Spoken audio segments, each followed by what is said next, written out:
નમસ્કાર. દાહોદમાં ખૂબ કરુણ ઘટના બની.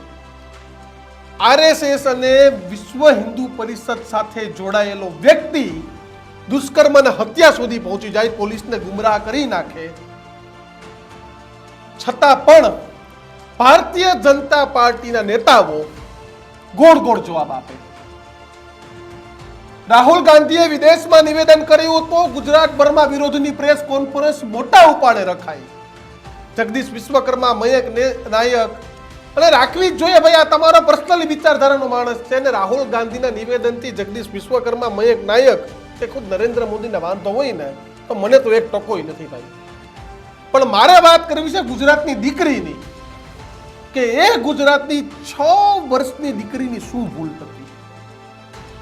શું તે સ્કૂલે ભણવા જતી હતી એ ભૂલ હતી, કે પછી આવા નરાધમો બે ટોર રોકટોક રીતે ફરે છે એ ભૂલ હતી? સમગ્ર મામલે તપાસ તો ધમધમાટ શરૂ થઈ ગયું છે, અધિકારીઓ તપાસ કરી રહ્યા છે. પરંતુ મારે વાત એ કરવી છે કે પશ્ચિમ બંગાળમાં ઘટના બને ને તો ટ્વીટ યાદ આવે, તો અમારા ગામડે ગામડે ભારતીય જનતા પાર્ટીના નેતાઓ વિરોધ કરે. મણિપુરની ઘટનામાં પાછો વિરોધ નથી થયો.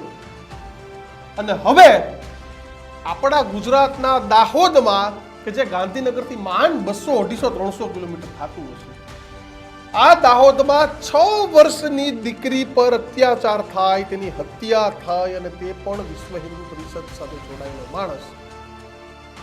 તો ત્યારે બસ તપાસના આદેશ આપી દીધા છે. અરે સાહેબ, તપાસના આદેશ આપી દીધા છે એનો મતલબ શું? અને ત્યાં રહેલો એક પત્રકાર પૂછે છે કે સાહેબ, તમામ મહિલા મોરચાના ધારાસભ્યની કોઈ સાંસદની કેમ નથી ગયા? તો સાહેબે ઉડાવ જવાબ આપી દીધો.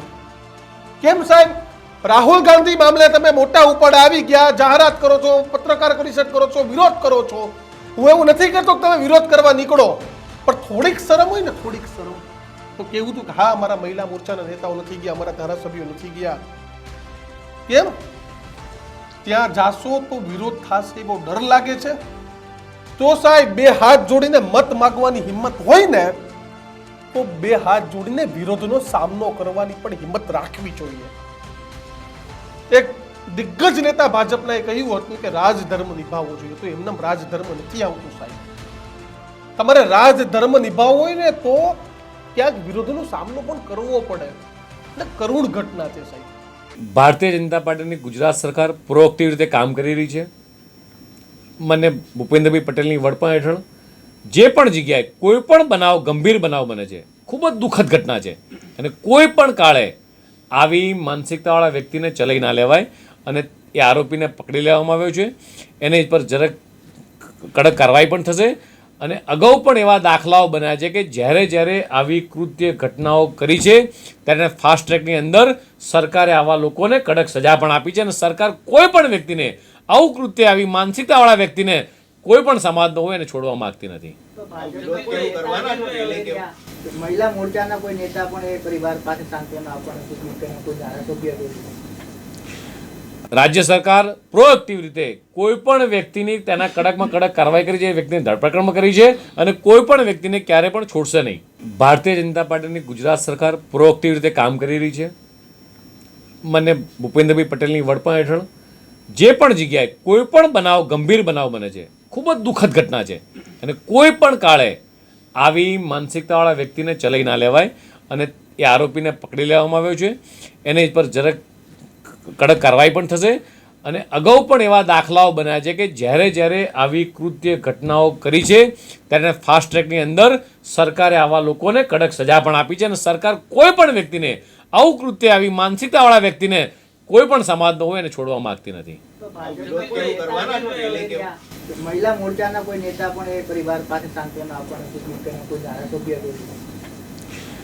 રાજ્ય સરકાર પ્રોએક્ટિવ રીતે કોઈ પણ વ્યક્તિની તેના કડકમાં કડક કાર્યવાહી કરી છે, એ વ્યક્તિની ધરપકડ કરી છે, અને કોઈ પણ વ્યક્તિને ક્યારે પણ છોડશે નહીં. ભારતીય જનતા પાર્ટીની ગુજરાત સરકાર પ્રોએક્ટિવ રીતે કામ કરી રહી છે.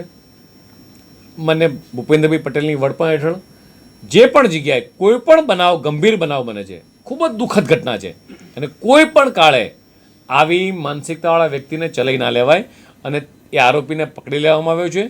એને પર જરાક કડક કાર્યવાહી પણ થશે અને અગાઉ પણ એવા દાખલાઓ બન્યા છે કે જ્યારે આવી કૃત્ય ઘટનાઓ કરી છે ત્યારે ફાસ્ટ ટ્રેકની અંદર સરકારે આવા લોકોને કડક સજા પણ આપી છે અને સરકાર કોઈ પણ વ્યક્તિને આવું કૃત્ય આવી માનસિકતાવાળા વ્યક્તિને કોઈ પણ સમાજનો હોય એને છોડવા માંગતી નથી. તો મહિલા મોરચાના કોઈ નેતા પણ એ પરિવાર પાસે સાંત્વના આપવાનું સૂચન કરે, કોઈ ધારાસભ્ય રાજ્ય સરકાર પ્રોએક્ટિવ રીતે કોઈ પણ વ્યક્તિની તેના કડકમાં કડક કાર્યવાહી કરી છે, એ વ્યક્તિની ધરપકડ કરી છે અને કોઈ પણ વ્યક્તિને ક્યારે પણ છોડશે નહીં. હું નથી કહેતો કે આમાં રાજનીતિ કરવી જોઈએ, કોઈ રાજકારણ કરવું પણ ન જોઈએ. જે રાજકારણ કરતા હશે તેને ભગવાન નહીં છોડે, પણ તમે રાજકારણ ન કરો તો કાંઈ નહીં. ભલે તમે પશ્ચિમ બંગાળની ઘટના પર રાજકારણ કરતા હોય, કદાચ મણિપુરની ઘટના પર કોઈ રાજકારણ કરતું હોય, પરંતુ સાહેબ આ રાજધર્મ નિભાવવાનો સમય છે, ત્યાં સાંત્વના આપવાનો સમય છે. કદાચ મુખ્યમંત્રી કે ગૃહમંત્રી સાહેબ તમે અહીંયા ગયા હોત ને કે આ દીકરી અમારી હતી ને હવે આવા કોઈ આવશે નરાધમને છોડવામાં નહીં આવે, આવી તાકાતથી બોલ્યા હોત ને તો ગમે. એની બદલે જગદીશભાઈ પોચું બોલ્યા, ગોળ ગોળ જવાબ આપ્યો. રાહુલ ગાંધી મામલે ઠેકીને બોલતા જગદીશ વિશ્વકર્મા એવા ગોળ ગોળ ને ઉડાવ જવાબ આપ્યા નહીં. સાંભળો તો સાંભળ્યું ને કે પત્રકારે પૂછ્યું કે કેમ કોઈ નથી ગયા, તો કે અમારી ભૂપેન્દ્રભાઈના વડપણ હેઠળની સરકાર. અરે સાહેબ આ ગોખાઈ ગયેલા ડાયલોગો છે. આ ડાયલોગ તમને ગમે એવી ઘટના આવે ને તો ભૂપેન્દ્રભાઈના વડપણ હેઠળ તપાસ ચાલી રહી છે, આ છે 4-5 લાઈન તમારી ગોખેલી છે અને આ જ ગોખેલી લાઈનો તમે ગમે ત્યારે બોલી નાખો છો. કે ચાહે ગણેશ પંડાલ ઉપર પથ્થરમારો થાય, કે ચાહે દુષ્કર્મ થાય, હત્યા થાય, ટીઆરપી કાંડ થાય, તક્ષશિલા કાંડ થાય, કોણ પણ કાંડ થાય ને એટલે તમારી આ ગોખેલી લાઈનો તમે બોલી નાખો. પણ તમે તમારા આત્માને જઈને પૂછો કે મારે ત્યાં જવું જોઈએ. એટલે તમારી પાસે અપેક્ષા રાખીએ કે તમે ગુજરાત સરકાર ચલાવો છો. ગુજરાતની જનતાએ 30 વર્ષથી તમને સરકાર આપીને સુકાન આપ્યું છે અને છતાં પણ જો તમે ગાંધીનગર બેઠા બેઠા વિદેશમાં કરાયેલા નિવેદનની પ્રેસ કરતા હોય ને સાહેબ, તો એવી અપેક્ષા તો રાખીએ 200-250 કિલોમીટર ગાડી દોડાવીને પહોંચી જવું જોઈએ અને કહેવું જોઈએ કે માફી માંગીએ છીએ, અમારી સરકાર છે ને આ કાંડ થયું, પણ હવે કોઈ હિંમત નહીં કરે ને એવી કાર્યવાહી કરશો ને. છાતી ઠોકીને કહેવાનું હતું કે નહીં કરીએ. એની બદલે સાહેબ આવા જવાબની અપેક્ષા એક પત્રકાર નહીં, એક ગુજરાતના દીકરા તરીકે, એક દીકરીના બાપ તરીકે 100 વખત નથી. આવો જવાબ ગુજરાતની જનતાને નથી સાંભળવો. તમે આ પોલિટિકલ જવાબ આપો છો ને પોલિટિકલ જવાબ અમારે નથી સાંભળવો. તમને જગદીશ વિશ્વકર્માનું નિવેદન કેવું લાગ્યું નહીં કોમેન્ટમાં જણાવજો. મારો અભિપ્રાય તો મેં આપી દીધો. કદાચ સાહેબ તમને ખોટું લાગવું હોય તો લાગે, પરંતુ જો પત્રકાર સમયે કાન નહીં ખેંચે ને તો જનતાનું ભલું નહીં થાય. તમને કેવું નિવેદન લાગ્યું નહીં કોમેન્ટમાં જણાવો અને વધુ આવા જ વિડીયો જોવા માટે જોતા રહો ન્યૂઝ રૂમ ગુજરાતનો ગર્જના.